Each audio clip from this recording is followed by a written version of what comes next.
അപ്പൊ കൂട്ടുകാരെ, ഇന്നത്തെ നമ്മളെ വീഡിയോ എന്ന് പറഞ്ഞാൽ നമ്മളിന്നൊരു കുഴക്കട്ടയാണ് തയ്യാറാക്കിയിരിക്കുന്നത്. നമ്മൾ വെറൈറ്റി രീതിയിലാണ് തയ്യാറാക്കി എടുത്തിരിക്കുന്നത്. കൂട്ടുകാരെ, നിങ്ങൾ ഇത് ചെയ്തിട്ടില്ലെങ്കിൽ തീർച്ചയായിട്ടും നിങ്ങൾ ഇത് ചെയ്ത് നോക്കണം. അത് നിങ്ങൾക്ക് ഇഷ്ടപ്പെടും. കാര്യം എന്ന് പറഞ്ഞാൽ നമ്മൾ പാലിനകത്തൊക്കെ അടിപൊളിയായിട്ടൊക്കെ ചെയ്ത് വെച്ചിട്ടുണ്ട്. നിങ്ങൾക്ക് ഇഷ്ടപ്പെടുമെന്ന് ഞാൻ വിചാരിക്കുന്നു. കൂട്ടുകാരെ, വീഡിയോയിലോട്ട് പോകുന്നതിന് മുമ്പ് തന്നെ ആദ്യം എന്നും പറയുന്ന പോലെ കൂട്ടുകാരെ ഇന്ന് ലൈക്ക് അടിച്ച് സപ്പോർട്ട് ചെയ്യാൻ മറക്കല്ലേ. അപ്പൊ ഇത് എങ്ങനെയാ ചെയ്ത് നമുക്ക് കണ്ടാലോ. നമുക്ക് കുറച്ച് ഗോതമ്പ് മാവ് എടുക്കാം. ഇനി അതിൻ്റെ കൂടെ നമ്മൾ ഇടുന്ന ഒരു ബൗള് മൈദമാവാണ്. ഇനി നമുക്ക് ഇതിനകത്തിട്ട് കൊടുക്കുന്ന പറഞ്ഞാൽ തേങ്ങയാണ്. ഒരു ബൗൾ തേങ്ങ എന്ന് പറഞ്ഞാൽ ഒരു ബൗൾ ശർക്കര. അതിനൊന്ന് ബാലൻസ് ചെയ്യാൻ വേണ്ടി ഒരു പിഞ്ച് ഉപ്പും ഇട്ട് കൊടുക്കുക. ഇനി നമുക്ക് ഏലക്കയുടെ 2-3 കുരു ഇട്ടു. ഇനി നമുക്ക് കുറച്ച് പാലൊഴിക്കാം. കുഴച്ചെടുക്കാം.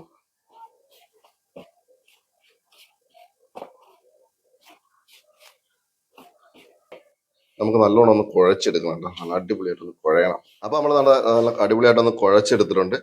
ഇനി നമുക്ക് പിന്നെ ഒന്ന് ചെറിയ ചെറിയ ബോളുകളാക്കി എടുക്കാം. ചെറിയ ബോൾ ഞാൻ ആക്കുന്നത് നിങ്ങൾക്ക് ഏത് തരത്തിൽ വേണമെങ്കിലും ബോളാക്കി എടുക്കാം. ചെറിയ ബോളാക്കിയിട്ട് നമുക്കൊന്ന് ഉരുട്ടിയെടുക്കാം.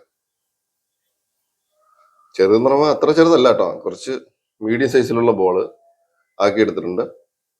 ഇത് കണക്കെല്ലാം നമുക്കൊന്ന് ആക്കിയെടുക്കാം. അപ്പൊ കൂട്ടുകാരെ, നമ്മളെല്ലാം ഉരുള പിടിച്ചെടുത്തിട്ടുണ്ട്. ഇനി നമുക്ക് ഇതിനെ വേറെ പരിപാടി ചെയ്യാറുണ്ട്. അടുത്ത് നമ്മളൊരു പാത്രം വെച്ച് കൊടുത്ത് ഇനി നമുക്ക് കുറച്ച് പാലൊഴിച്ചു കൊടുക്കാം. അപ്പൊ നമ്മൾ ഇതിനകത്ത് കുറച്ച് പാലിനകത്ത് കുറച്ച് കോൺഫ്ലവർ ഒന്ന് കലക്കി ഒന്ന് ലൂസാക്കി എടുത്തിട്ടുണ്ട്. നമുക്ക് പാലൊന്ന് കട്ടിയായി കിട്ടാൻ വേണ്ടിയാണ്. അപ്പൊ പാലം തിളച്ച് വരുന്ന സമയത്ത് നമുക്ക് നമ്മൾ റെഡിയാക്കി വെച്ചിരിക്കുന്ന കോൺഫ്ലവർ മിക്സ് ആണ് അത് വെച്ച് കൊടുക്കുക.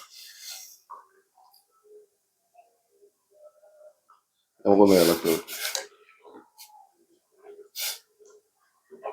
ഈ പാലിനകത്ത് നമ്മൾ മധുരം ഒന്നും ചേർക്കേണ്ട കാര്യമൊന്നുമില്ല കേട്ടോ. നമ്മൾ ശർക്കര ഓൾറെഡി നമ്മൾ അതിനകത്ത് ചേർത്തിട്ടുണ്ട്. അതുകൊണ്ട് ഇതിനകത്ത് നമുക്ക് മധുരം ഒന്നും ചേർക്കണ്ട. ഇനി നമുക്ക് നമ്മൾ നേരത്തെ റെഡിയാക്കി വെച്ചിരിക്കുന്ന നമ്മളെ ബൗള് ഓരോന്നായിട്ട് ഇതിനകത്ത് ഇട്ട് കൊടുക്കുക.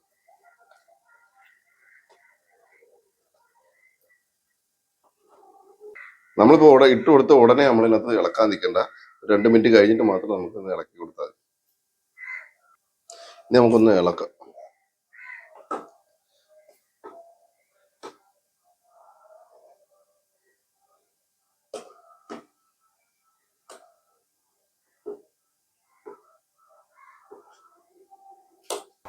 അപ്പൊ കൂട്ടുകാരതാ, നമുക്ക് പാല് ഇപ്പൊ ഇത്രയും കട്ടിയായിട്ട് വന്നിട്ടുണ്ട്. നിങ്ങൾക്ക് വേണമെങ്കിൽ ഇനിയും ഇതിൽ കൂടുതൽ കട്ടിയാക്കി എടുക്കാവുന്നതാണ്. ഞാൻ ഇച്ചിരി പാല് കോരി കുടിക്കുന്ന രീതിയിലാണ് എടുത്തിരിക്കുന്നത്.